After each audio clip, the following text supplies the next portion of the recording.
Good morning. This is Todd Miranda. Welcome to another training here. All right, today we're going to go over how to handle leads, wherever they're coming from.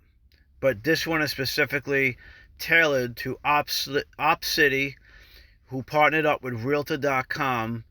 So let's get into it. So when you get a lead, first off, you got to understand what is a lead. A lead can come from someone just clicking on a Instagram, Facebook, YouTube video, or just clicking on that link. That creates a lead. Understand, they might have just been browsing, window browsing. Probably 20 to 25% are just window browsing. Okay? So understand that. Then you have another 25, 30% or 40% that do not qualify. Then you have another 20, 30% who never get back to you. So you're working with, out of 100% of calls, out of 100 calls, you're working probably with 20 of those. Out of those 20, you want to convert, 5 or so into transactions or into people that you're working on. It's just numbers. This is a numbers game. What you want to do is utilize your time, optimize your time. How do you optimize your time? You need to know the questions to ask right off the bat to put the clients, the prospects, the leads into different buckets. Someone could be a bucket that's a year away. Someone could be a bucket that, hey, they're not going to be able to buy a home ever. Maybe. I'm just saying, it happens. Maybe you want to recruit them into real estate, bringing in transactions. I've done it. Maybe you want to. There's someone you're going to work with right away. Okay, so what are the steps? First thing, with OpCity, we'll get to the OpCity dashboard on my phone in a second. First thing, you're going to get a phone call. So here's what happens. OpCity sends you a lead to your phone. You got to click on it. You got to claim it right away. Once you claim it, you'll get a phone call within 15 to 30 seconds typically from a 929 number. That's Realtor.com OpCity, and they are gonna now say, hey, Mr. Mrs. Realtor, we have Joey's ZY on the phone. He's would you like to work with him? Is this a client you can help? Yes. They're gonna get them on the phone. They're gonna introduce them. Okay. Once they introduce them, thank you for that. Hey, Mr. Buyer, nice to meet you. My name is so-and-so. So glad to assist you in your home search. I'm a licensed agent specializing in first-time home buyers. Fantastic. Here's a question, Mr. Homebuyer. Is this your first home? Oh, that's great. Then you may qualify for all the benefits of first-time home buyers. That's just to get them excited. But it's true. They may qualify for all the first-time benefits, which include low down payment, government-insured mortgage. Are you looking for a one-family, two-family, co-op, or condo? Excellent. Fantastic. We have a lot of one families. Are you pre-approved?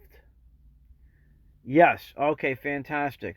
I am going to text you, Mr. and Mrs. Jones, from my cell phone as soon as we get off the phone. Please, with my email, please text me your email, your pre-approval. And then, now, if they're not approved yet, again, most people are just in the information gathering stage. You got to hit the questions. These are important, and let you know, and make notes. I make notes right on my phone, on text. I have a Google Drive right on my phone. I go right in and I make notes right then and there. Or text yourself, and then you can put them back into whatever. Get these notes down. How is your income? Okay, so when you say how is the income, I just talked to this one gentleman making $60,000. But he's like, I have a few other jobs. Remember, you can't use any other jobs unless he's been at those other jobs for 2 years. Now, he's been at the job that he's at now is 1 year as a counselor, and previously he did some other type of work that was not related to this type of work. You need to be in the same line of work for 2 years. So he's probably a year away. How's your credit? His credit was in the 630s. Very close, right there. No problem. We'll get him up to where he needs. Good. What do you have savings? He had a couple $1,000s. You're typically going to need, and I explained to him, and I'll explain to everybody, you're typically going to need around 10% total out-of-pocket expenses, 3.5% down payment, and typically 6% for closing cost. Yes, sometimes we'll be able to do some seller's concession and things like that, but you want to be prepared for 10%. Find out what they have. Make notes. Do you have an area in mind? Yeah, I like the Brooklyn 11236 area. Blah, blah, blah. Now, if they're going to tell you, yes, I'm approved for $300,000. I want to buy a house. Do you really think there's going to be a house in Brooklyn 11236 for $300,000? The answer is 100% no. You have to be able to tell them that, listen, Mr. and Mrs. Jones, there is nothing available in that price point. I know once in a while you'll see something that's listed for under 300. They're not available. They're 99% not available. They're often short sales. There's no access. They're occupied. It's misinformation, not available, or it's the starting price offer on a bid that'll probably bid up to around 450, 500, 550. So FYI, you have to explain that to them, and you better make the note that they're approved the $300,000 so you know they may not be realistic, A, or B, are just not prepared. Now, they might want to pay 300, FYI, but they might be pre-approved for 600. You need to know that. All right, excellent. So, I'll send you a text, and we'll go, and I'll send you a text, Mr. and Mrs. Homeowner. Please get back to me that you received it. I like to send an intro video to them, a 45-second intro video, and then get them started. Just builds up a little value. You want to get them, if they're approved or close to being ready, you want to do a phone call with me and or a Zoom with the family. If it's the husband, you want to get the spouse on it with them, with me and you, and we'll do a phone call and or an intro Zoom. Build up that value. Let's get the ball rolling. Some people are just going to want to move right into it and look for a house. That's okay too. All right, let me get to my other page here. Here's the OpCity. Actually, how you're going to work with it. There's a snooze button on the right. If you're going for 4 hours or 2 hours, click on the snooze. Okay, I just did it. Now I'm going to shut it off. If you want to snooze for a week, for example, or if you're working during the day, put the snooze on if you don't have access to the phone. Why? Because they'll kick after some point. They'll kick you off the system if you're not responding. All right. So once you claim the lead will go into an app on your phone. And you could do a test on your phone when you're up and running, and it'll send you, and you click claim right away. You got to click claim right away. These are time of the essence stuff, so you want to be able to have your phone available and to be able to click it right away. I know it's a little bit kind of like what's that show, Family Feud, where you got to click the to get the answer right away. You got to be the first to click it. That's just the way it is. All right, let's say you're clicking one now, and you want it. This is when you get the lead. Here's what happens. This is someone I just spoke to. They got on the phone. I got onto the app. This is the note I made right in front of me. I spoke. 60 plus 60K. That's for the husband and the spouse. 634 credit. 2,000 saved. 1 year on the job as a counselor. That's not a today job deal. That needs one more year. Guess what? I recruited him as a potential someone who to get involved and wants to learn the business. I love doing that.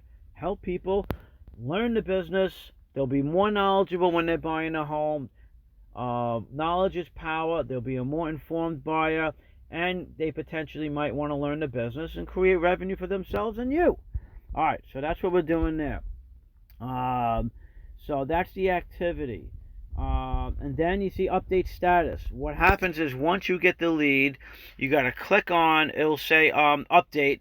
you have to click on it right away and say that you just spoke to them. That's what I just did there 51 minutes ago. Then you're going to get a prompt to your phone, update status in 7 days. They keep you on point here, which keeps you accountable. Update status. Okay. I'll just write here again. Spoke to, write notes. This will keep you organized. Spoke to this morning. This is a duplicate. So you're speaking to them. Hey, never got back to me. MIA. I have a lot of MIAs. It's just what it is. People are flaky. Don't worry about it. Just put the notes in there. MIA, flaky. I don't put flaky. I just put MIA. Available, not available. They're away for a week. Whatever it is, put it. Then once you meet them, you put the met there. Offer, contract, close. Okay. I've been testing this out for you guys for about 2 months now, and I got 2 contracts. All right. So, and I'm doing that very little part-time because I'm running a real estate mortgage business, and so I'm just testing out for you guys. This system is great. Update status, you're good. Now, properties. A lot of times they will click on realtor.com and click on a property. This will give you an idea what they're looking for. Oh, often they actually clicked on a specific property. You want to know what that property is and tell them, A, you'll get back to them on it, and B, you might be able to look it up right there. Sometimes they're going to be dead set on that thing and that property, and I wouldn't really say you're not the listing agent. I mean, if they actually got to tell them, of course, but I wouldn't even get into that. I would just be like, hey, we'll get back to you on that. I'll try and get access, whatever the case may be. But first you want to find out, hey, are they even approved? Okay, that's the property transaction. So this is, see these buying notes here? That's from the app. May or may not be exactly accurate. I release these once in a while. If someone's not getting back to me, they're not pre-qualified, they're wasting my time, I want to release it. And the reason why you want to release it is because you have to keep updating it. It creates more work for you. If you're not going to recruit them, or if you're not going to work with them on any level, get rid of them. Client's not looking right now, will not respond, not a good fit, not pre-qualified, whatever. Click on that, and then you release it, okay? And make a note here, A, B, C, D. Please do not attempt to reconnect me. Click on that, and you click release delete. All right? You want to do that, okay? So these are referrals here. So, for example, you're going to get constantly, every 7 days, you're going to constantly get these updates. You have to be on point here. You don't have to wait for the 7 days. You could do it on your own. So let's do this. I'm overdue right now. So this went, 14 hours overdue. That means it went 7 days without me updating it. They're going to remind me. So I'm going to go in there. But you can see these people, let's go from the beginning. This message here comes directly from the app. Okay, but I never sent, first thing, it was great speaking to you. Okay, that comes from the app, that first one. Todd Miranda Real Estate. I sent one March 2nd after that because the people never got back to me. Just checking in with you. They never got back to me. So I'm going to release this person right now in front of you. So, she's getting her documents, this and that. She's working on docs. It's very common. Don't sweat it. It's just what it is. People, they don't get back to you. There's nothing you can do, bro. Transaction. Release. Reason for release it. The client will not respond. MIA. Release lead. Okay. I didn't click on that checkbox right beneath it. Please do not attempt to return them to me because I left that one open. Alright, so now, wait, didn't I just do that one? 6-4. This is pretty, I think this is, she's buying, and sometimes they put they're selling, but they're not really selling. It just happens. Transaction. Release. Not respond. MIA. Release late. Alright, guys, listen. That's what we're looking at the first training here. I'm trying to keep this under 15 minutes. I see we're at 14 and change. And just work on the system here. We'll do another ops thing quickly. We'll get organized on this again.